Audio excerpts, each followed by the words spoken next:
Welcome to everyone. So আজি মই দেখিবলৈ লৈছোঁ যে Go to Ride ড্ৰাইভাৰ এপটো কেনেকৈ ডাউনলোড আৰু ৰেজিষ্টাৰ কৰিব। ফাৰ্ষ্ট অফ অল আপোনালোকে প্লে ষ্ট'ৰ খুলিব লাগিব। তাৰপিছত চাৰ্চ বাটনত ক্লিক কৰি চাৰ্চ বাৰত Go to Ride লিখিব। Go to number 2 RIDE Go to Ride লিখি পেলাই চাৰ্চ কৰিব। চাৰ্চ কৰাৰ পিছত আপোনালোকে দুটা এপ্লিকেশ্যন পাব, এটা Go to Ride ইউজাৰ আৰু এটা Go to Ride ড্ৰাইভাৰ। চ' আপুনি Go to Ride ড্ৰাইভাৰটো চিলেক্ট কৰিব, তাৰপিছত ইনষ্টলত ক্লিক কৰিব।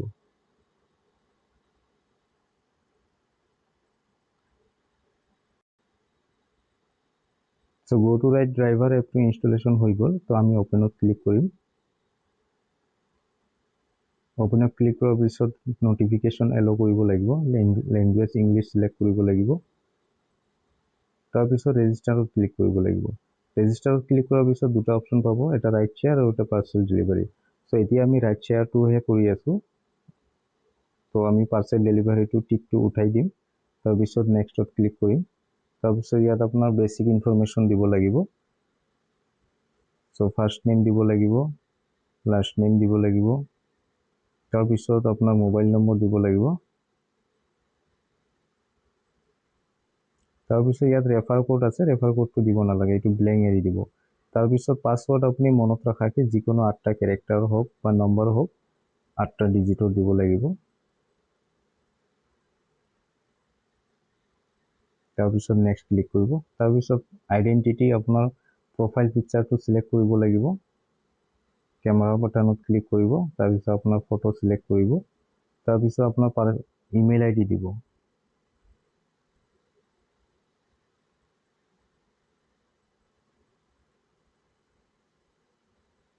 তাৰপিছত আপোনাৰ এড্ৰেছ দিব।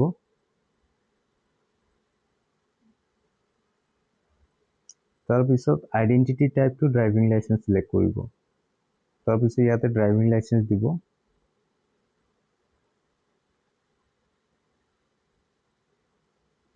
তাৰপিছত ডকুমেণ্টছত আপুনি ড্ৰাইভিং লাইচেঞ্চটো চিলেক্ট কৰিব। তাৰপিছত ছাবমিটত ক্লিক কৰিব। তো ৰেজিষ্ট্ৰেশ্যন কমপ্লিটেড ছাকচেছফুলি বুলি আহি যাব।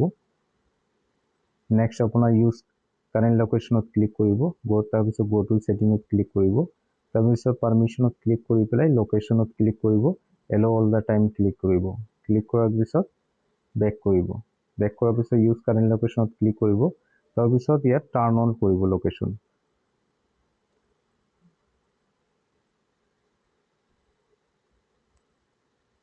টাৰ্ণ অন কৰাৰ পিছত আকৌ ইউজ কাৰেণ্ট লোকেশ্যনত ক্লিক কৰিব।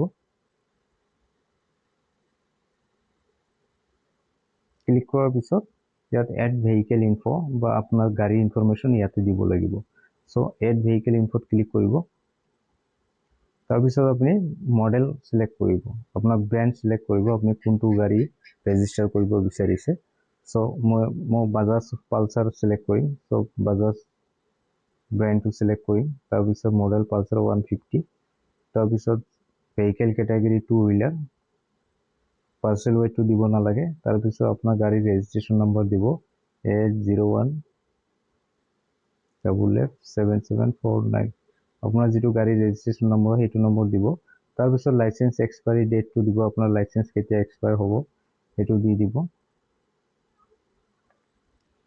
তাৰপিছত ফিউল টাইপটো ডিজেল হয় নে পেট্ৰল হয় চিলেক্ট কৰিব। তাৰপিছত ডকুমেণ্টছ আপোনাৰ RC চিলেক্ট কৰিব। আদাৰ ডকুমেণ্টছ আকৌ আপুনি দিব পাৰিব আপোনাৰ ইঞ্চুৰেঞ্চটো। তাৰপিছত চেণ্ড ৰিকুৱেষ্টত ক্লিক কৰিব।